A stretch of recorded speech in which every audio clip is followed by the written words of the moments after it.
बोले वृंदावन बिहारी लाल की जय। जय मेरे सावरे सरकार की जय। जय जय श्री राधे।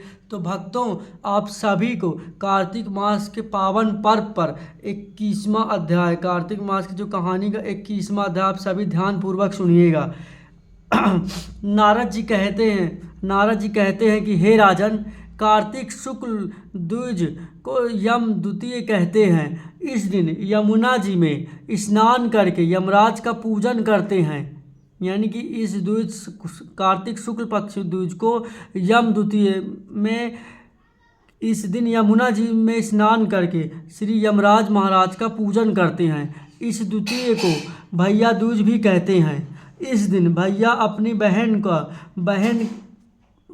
अपने बहन के घर भोजन ना करे। अपनी बहन ना हो तो गुरु की कन्या भी बहन के समान होती है, अथवा उसी ही बहन मानने चाहिए। जो जैसे वो अपनी बहन ना हो तो गुरु की लड़की भी बहन होती है। उस दिन बहन अपने भाई की आयु बढ़ाने के लिए 8 चिरंजीवियों और नर एक पहला 8 यानी कि 8 जो वो होते हैं, पहला मार्केंड, दूसरा बाली, तीसरा व्यास, चौथा हनुमान, पांचवा विभीषण, छठवां कृपाचार्य, सातवां अश्वत्थामा और 8वां परशुराम का विधिवत पूजन करे। फिर भाई को बुलाकर पहले उसके तिलक लगाए और फिर यह कहे कि सूर्य, चंद्रमा, पृथ्वी, समुद्र, वेद, पुराण, तप, सत्य, ब्रह्मा, विष्णु, महेश, देवता, मुनि तथा धर्म से यह सब मेरे भाई की रक्षा करें। यानी कि सभी भगवान जितने भी हैं, जैसे चंद्रमा हो गया, पृथ्वी हो गया, समुद्र हो गया, वेद हो गया, पुराण, तप, सत्य, ब्रह्मा, विष्णु, महेश, देवता, मुनि तथा धर्म से सब मेरे भाई की रक्षा करें।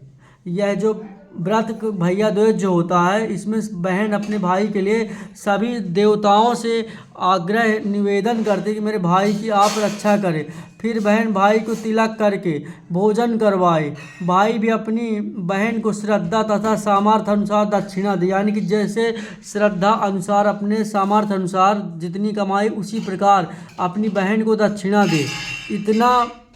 इतनी सी अपने सामर्थ्य अनुसार ही दक्षिणा। इतनी कथा सुनकर राजा पृथु ने नारद जी से पूछा कि हे नारद जी, सब क्षेत्रों में उत्तम क्षेत्र कौन सा है? यानी कि इन क्षेत्रों में सबसे उत्तम क्षेत्र कौन है? तब नारद जी कहने लगे कि हे राजन, सब क्षेत्रों से उत्तम गंगा का तथा यमुना का संगम, जिसमें स्नान आदि करने की ब्रह्मा आदि देवता भी इच्छा करते हैं।